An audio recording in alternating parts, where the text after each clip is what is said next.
Sergeant Essential. 19 Sergeant.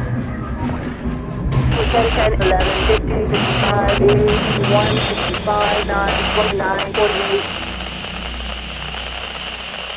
Hello guys, welcome back to my channel. My name is Linda. If you're new here, don't forget to subscribe to my channel, and if you are a returning subscriber, thank you very much. I appreciate a lot. Okay, so she was called on the 9th of March of 2009 by the principal of Gatanga High School. You know, the principal told her that she needed to run to the hospital. This hospital, I think, went by the name of Nandi Hospital, something like that. She was told that she should rush to this hospital because the girl was not, this girl, now her daughter, who went by the name Abbie Samuel. So, on this day when she was called, she was actually when she was told that, and she decided to, like, she was going somewhere else, of course, so she had to change plans. So in the process of kuchange plans, she was called again with the same principal, akiambiwa that asiende peke yake. Now this one kind of ilimpata na where, because she was like, ni nini yenye nafanya nisiende hosi with, yani nisiende hosi peke yangu, like what's happening? But she went with a friend, and when she reached this hospital, Abbie Samuels was dead. Guys, like, nataka uelewe hivi, wewe umepeleka mtoto wako shule. She was a form 1. You know, a fresher in school, in short. Mtu mwenye bado analan vitu mob shule, bado ako definition of biology, definition of what. Just a little kid who is still orienting herself in school, bado analan to make friends, bado analan vitu mob. And there she is, dead. Why she's dead, nobody knows. Even the principal is behaving like, yeah, hata ajui ni story gani inaendelea. When they reached there, actually, amekuja na friend, because that's what she was told. So wakati the lady was driving the car ali slow, this woman, now the mother, alikuwa tayari ashafungua mlango ametoka, because alikuwa ameangalia the situation yenye iko hapo nje, and ilikuwa imeanza kumpatia that fear, because she didn't understand why watu walikuwa wamekaa hiyo style. Because in African community, kuna tu venye si react when something bad, especially death, when death strike, kuna tu venye unapatanga mtu amekaa, and it somehow, you know, it somehow gets to you that something is absolutely wrong. And wakati alifika pale, apparently alikuwa ameshaita a relative who lives near that hospital aenda amchekie, because she was far. She was in Nairobi and this hospital is in Morah. So wakati the relative alimuona akifika, alienda akamhaga, akamwambia we lost her. And she did not, me personally siwezi understand, because I took my kid to school akiwa sawa. Like, she had no problem. She is not a sickling. She, you know, I wasn't called that akona mgonjwa. So for you to be told mtoto wako amekufa, you don't even understand which part of dead you didn't hear, because aje, how, when, what happened, no? So wakati wakati aliingia pale ndani kwa hospitali sasa kuangalia nini what happened, akapata mtoto wake amewekwa hapo cold, like, yani amekufa. Sijui, mi personally nikijaribu kuimagine hiyo aspect that unapeleka mtoto wako shule only for you to be called that mtoto wako ako in a certain situation or condition, it's something else. So wakati aliona hii body, alikuwa anasema aliangalia tu hii body, everything else, akamuinua, akamuhaga, akafanya nini. Yani you can imagine the trauma she was going through, zile vitu zilikuwa zinakimbia kwa mind yake. And at that moment, the lady who had gone kwenda kuangalia mtoto before she had arrived, who was, I think it was a relative, mwenye alikuwa ameenda kuangalia before she arrived, alikuwa amekuja na other friends, ama somebody else. They were two, I think the husband. Now it says that this hospital haina mortuary, so they had to take this body to another place. That's when now they decided to take the body to another hospital which had a mortuary facility. Na wakati wako kwa hii mortuary facility, now kuna tu venye this principal alikuwa na act weird. The principal was behaving like there's something she's trying to so hard to hide. Yani kuna tu kitu anajaribu kuficha yenye sijui what it was, but for her it's like, remember mtoto alikuwa kwa custody yake, yeah, maybe anajua more than the mother knew. So hii time yote ako pale, wameingiza nini mtoto mortuary, and then the friend who was driving the mother akaenda can dress the kid ama the girl, wakamweka kwa fridge and all that. And then when all this was happening, this principal was busy going into the offices za hiyo mortuary. Me personally, aki Mungu tu, Mungu never ever put me in a situation where I have to enter mortuary. I beg of you, because God, I'll die. I can't. I just can't. Mungu tu asiwe niweka hapo. But huyo principal keep going to rooms, going to these offices, not really rooms but offices zenye maybe kuregister the dead, ni vitu kama hizo, whatever it happens in there, because I don't think I even want to know.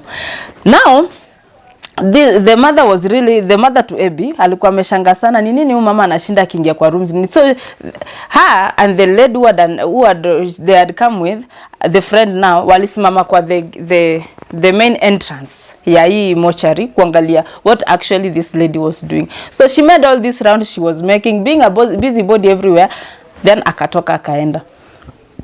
This now was, remember this is now on 9th, and siku inaelekea kuisha.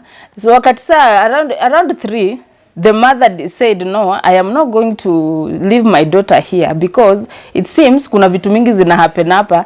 The next minute naweza hata kuja nipate mtoto wangu mwili disappear, because I don't understand why this woman is running around. Na alikuwa na behave ni kama hata ajui mama Abbie, yani it's like she doesn't even know who she was. Yeye ana mind tu mambo ya hii mwili nini, and you are because for me I feel like she should be with this woman who is the mother, try to comfort her, try to make her understand what was happening, try to give her closure. But alikuwa na behave like amujui, yeah, tu anangangana. It's like this situation that I'm trying to hide so much that staki mama Abbie aweze kujua what really happened to this girl. So mama Abbie wakati aliona the whole thing akasema, no, sitaweka mtoto wangu hapa, I'll transfer this baby to Nairobi. So they decided to get an hearse to take this girl back to Nairobi. And when they were doing that, the lady, and now the mother, akambia the friend afanye nini, achukue gari yake afuate hii hearse nyuma, because she didn't trust anybody. Like kuna tu vitu fishes zilikuwa zina happen, so alikuwa anataka mtu akue check ya kuona what is happening to this, yani nini inafanyika na hii gari until it reaches Nairobi. And for mama Abbie, she wanted to go back to Gatanga CCM and you know, kind of get the vitu za mtoi wake kutoka shule nini, try to get closure. So si wale wameenda, but before waende far, there's somebody, yani kwa hii house, somebody just opened the door ya hii house na akaruka nje. And this lady didn't understand who this was, and aliingia aje hapo, because when the house was going, they didn't see anybody mwenye hawakumjua ndani ya hii house. So when she called the lady mwenye alikuwa anafuata the house, akamwambia, even me sijui, I'm just seeing somebody just you know, anaruka tu kutoka kwa, you know, something just fishy. So we leave that one. Now this lady goes back to Gatanga, the mother gets back to Gatanga CCM to get the kids whatever and everything else zenye alikuwa na own hiyo shule. So wakati amefika pale akakutana na the deputy, and akauliza the deputy, what happened to my child? And the lady was like, ni hivyo tu venye principal alikuambia. Unajua yani, because the principal had said that Abbie yani waliamka asubuhi wakapata Abbie akona difficulty in breathing. So that's what she had told the mother. So the deputy here is telling this lady who is the mother that ni hivyo venye principal alikuambia. So at that process akamwambia, okay, can I see where she used to sleep? At least nione tu mahali mtoto wangu alikuwa analala. Can you imagine? Yani alikataa asiende kuona mahali mtoto wake alilala, akimwambia excuse ya, watu unajua wakati watoto walisikia ati Abbie amekufa, others fainted, others sijui walikuwa traumatized, others sijui walifanya nini. And I was asking myself, okay, all that happened, but her daughter is dead. Can you at least give her closure? Because for me, I don't know, kufaint na kukufa, those are two different worlds. Like you cannot compare that to somebody who has actually lost her child. So actually walikata kumpatia hiyo opportunity ya kwenda kuona mahali mtoto wake alikuwa analala. So akamwambia, okay then give me whatever belongs to my kid nirudi. So wakati alimwambia hivyo, the lady, now the deputy, akamwambia ati hapana, we were even planning tukuje kwako nyumbani tukuambie pole as we bring those things. So the lady was actually feeling bad, so akamwambia no thank you, wewe nipatie tu vitu za mtoto wangu nifanye nini, niende. So she took whatever was belonged to the girl, and then watoto wengine wenye walikuwa nasaidiana kuleta hizi vitu, one of the girls, now this lady who was the deputy akasema actually huyu ndio one of the girls mwenye walikuwa nafua na Abbie jana. When alikuwa anasema this is the lady, the girl mwenye walikuwa nafua na Abbie jana, this mother asked herself kama Abbie alikuwa anaweza kufua jana. So really what happened to my daughter, because it seems that something happened overnight, like she became sick overnight and she died overnight, ama she got sick usiku na asubuhi akakufa. What really happened? Now this is where we head to, whereby kuna hao, unajua this story happened like 3 years ago. So sai wale watoto walikuwa hiyo shule hiyo time, they had actually wame clear, so they can talk, they can say what actually happened, whatever information they have. So there's this one lady who says that walikuwa na lala naye dom moja, walikuwa na have nitasema aje, walikuwa na they are actually friends. So anasema that particular day the deputy alikuwa amemuita kwa ofisi courtesy of styling her hair, because this lady, she said that alikuwa a Jamaican, like the father was a Jamaican, and this somehow ilifanya watu akamchukia kidogo. You know, kuna hii African culture kwenye tukiona mtu mwenye maybe ametoka majua ama kuna nini, kuna tu katabia tuko nako. So I think that habit ikakua, and there's some kind of hatred that arose from that, and after kuitwa kwa nini kwa office na the deputy, because asijua alikuwa amefanywa blow dry nywele and she had a really long hair, na akaeka some kind of cut.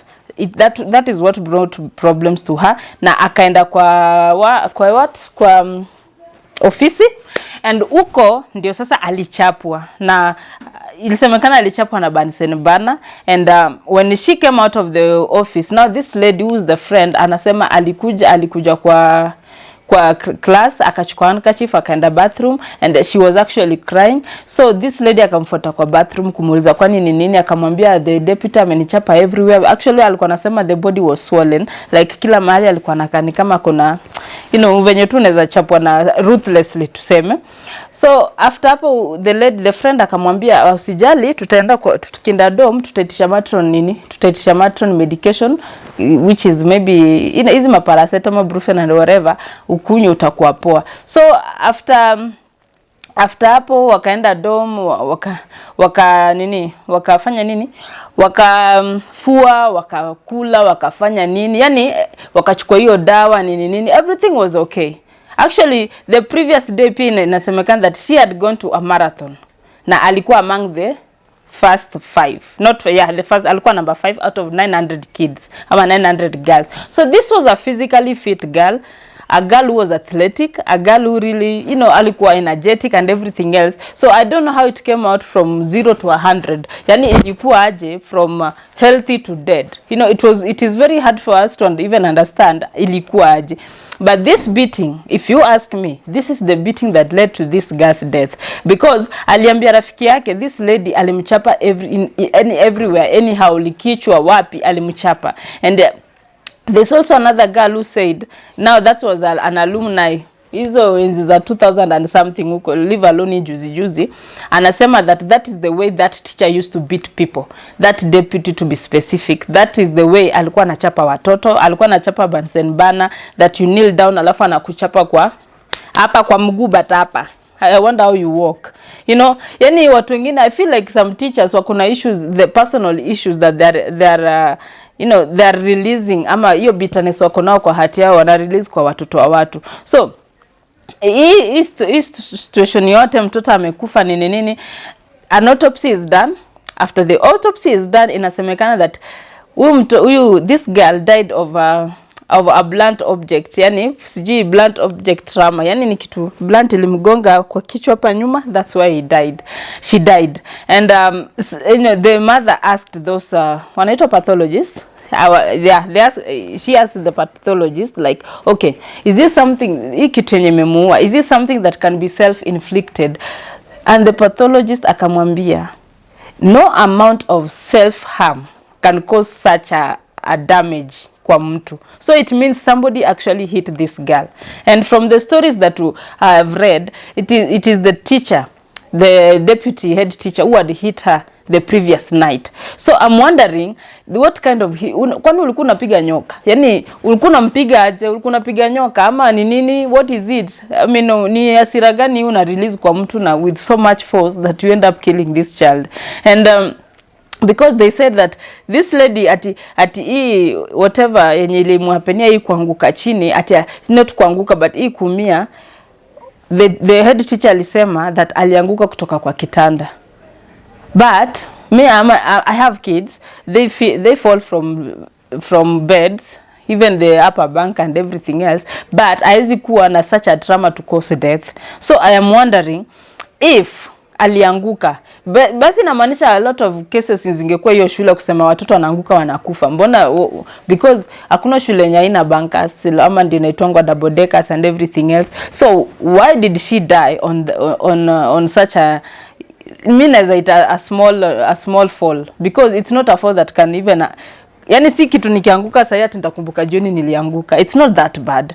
So when the pathologist said that, and she tried to find closure on what really happened previously nini, she also said that hiyo siku yenye amepigiwa simu aende hospitali, alipigiwa simu na ni kama the head of the board kwa hiyo shule and everything else, akaambiwa that amepigiwa simu na shule akiambiwa that Abbie alipigiwa jana saa 5 usiku, akaambiwa that Abbie alikuwa ni mgonjwa. So my question is, hata mimi nilienda high school and mostly tunatoka class 839. So huyo head teacher, not the teacher but the deputy, alijua aje huyu msichana alikuwa mgonjwa at 11 and yet at 11 wanafaa kuwa dome? I think she knows so much that she's not saying. And she's also found, by the way, you guys should follow Lynn Ngugi, because when I saw that story and I went to and I searched for it, nilipata pia stories za yenye Lynn Ngugi amefanya and everything else, and that's where I found out that on the previous day before this really happened, this girl had actually done laundry. Alikuwa amerun marathon, alienda class, yani she was jovial, wali have fun the previous day, not knowing it is her last day. Wakati the pathologist wamefanya everything else, wame find out that actually somebody actually killed this girl, the school wali shut. On the burial day, these guys, the school as a whole, none of those people came to her burial, and it is very painful, because this is a girl who has died in your in your care, in your custody, and yet you're not even coming to bid a farewell. Is it because you know what happened? Is it because you're so guilty you don't want to, you cannot be able to face people? What really happened that now even you coming to say to bid farewell to this girl is becoming hard for you?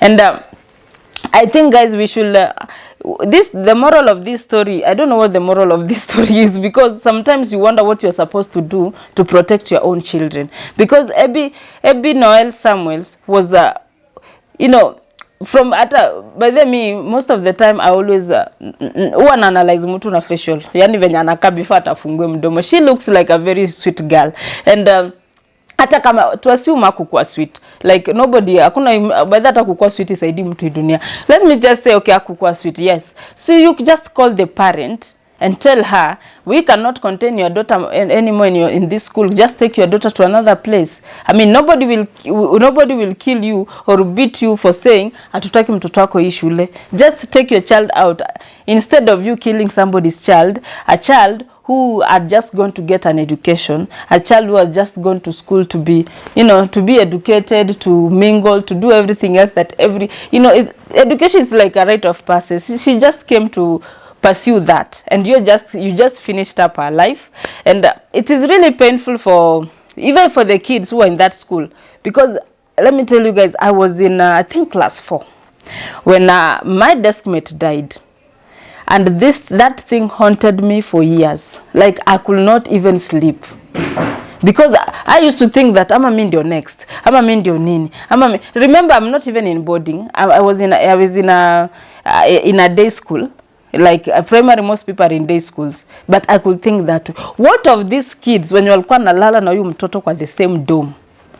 Trust me, mimi sleep singewahi pata. This year and everybody else should look into this story and really find out what happened to this girl, because this woman is crying till this date. She's going through so much. She has even put up demonstrations, done everything that is in her vicinity or in her power to get the answers. And the worst part of this whole story is that these women, the deputy and the principal, these shameless women, they actually have never been called for any kind of interrogation. Yani wamekuwa ni kama the untouchables, and it is really hurting that girl is no more, and yet hiyo shule inaendelea. Actually, it has even been given another name. It is St.